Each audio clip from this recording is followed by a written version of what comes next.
Hi everyone, it's Tish with Naptime Creations. Welcome back to my channel, or welcome to my channel. And if you're new, don't forget to subscribe. It's free and it'll help my channel out a lot, so hit that subscribe button.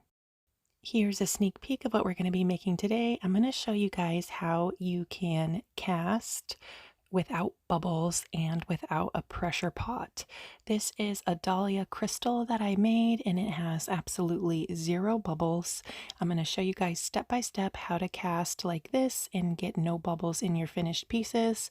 And I'm going to be using the liquid diamonds resin for this.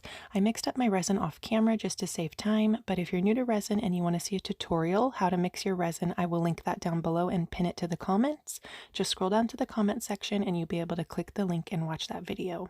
So here's my liquid diamonds. I only had about a half an ounce for this. You don't need much for the first two layers. And as you can see, this mold is super detailed. There's a lot of really fine points in there. So what you do for the first layer, this is going to be poured in 4 different layers. The first layer, I'm just going in and taking a little dab of resin and filling in those points.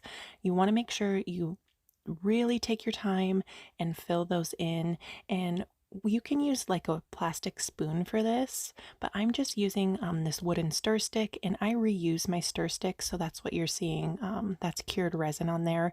But when you scoop a little bit of resin out, you'll be able to see if there's any bubbles. And then, of course, you don't want to use that. You just put it back in your cup, take another scoop, and keep doing that until you get a scoop without bubbles. And that's it. Just fill in the points, the little tips on the first day. Here we are the next day. Same thing, going in and making sure all those points are filled up with the liquid diamonds resin. And this is just clear resin. It's a 2-to-1 ratio, and it's a super thin viscosity resin, so it's great for projects like this. I'll link it down below along with my coupon code if you guys want to get some to try out.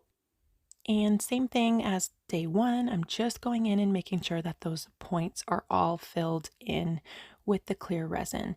And like I said, you'll be able to see if there's any bubbles on the end of your stir stick, or using a spoon works really good too. You can really spoon it right into those little cavities and little crystal points. So here we are, day 3. I'm going in with 1 ounce of liquid diamonds resin, and I'm just pouring that into the mold like so. And it looks like there's some blue in there, but that's cured from a different pour. I reuse my cups and my stir sticks.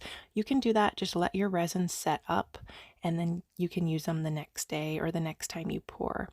I sprinkled on some iridescent sparkle mylar flakes from Laura's Art Corner, and I'm just pushing those down into the wet resin to make sure they're submerged, because I didn't want them floating up in this 4th final layer. I'm going to be using these pigments from Laura's Art Corner, Sun Catcher, and this beautiful pink that she has. They're both mica powders or powders. I mixed them into my resin, and I'm actually going in with 4 ounces here, and I was doing a dirty pour. So I just layered my cup with the pink, the Sun Catcher, more pink, and more Sun Catcher. And I'm just going to pour that into the mold and fill it up the rest of the way. This is super easy to do. The only thing is it does take a few days because of so many layers, but if you don't have a pressure pot, it's definitely worth it. Just pour it in several small layers and you'll avoid those bubbles. And I thought 4 ounces was going to be enough for this last layer, but it wasn't. So now I'm going to go in and scrape out everything from my cups, and I'm going to add a little bit of clear liquid diamonds to fill it up the rest of the way. And that's pretty much it. Cover it up, let it dry for 24 hours, and then you'll be ready to demold it. Pretty super simple and easy. I will link this mold that I'm using and all the pigments down below in the description box as well. So here we are, ready to demold it. And you can see I got some fun texture on the back side of this. And for this mold, you want to just loosen up the sides really gently and carefully, and kind of push up with your fingers on the back side of the mold to get that crystal to come loose. And you can also flip it upside down and just take your fingers and push it like this. Have gravity work with you to get it out. It's pretty easy to demold, and then here it is. So this is actually like a little ring dish, I guess, you can put your rings right on the top of the crystal points. But here's how it turned out. I think it turned out really pretty. You can see those iridescent mylar flakes that we added, and that gold is actually from the sun catcher. The sun catcher is a really pretty kind of color shifting gold, super sparkly pigment, and it sunk down, which is what I wanted. I wanted it to look like this. I knew that it was going to sink down and leave the pink around the edges of the piece.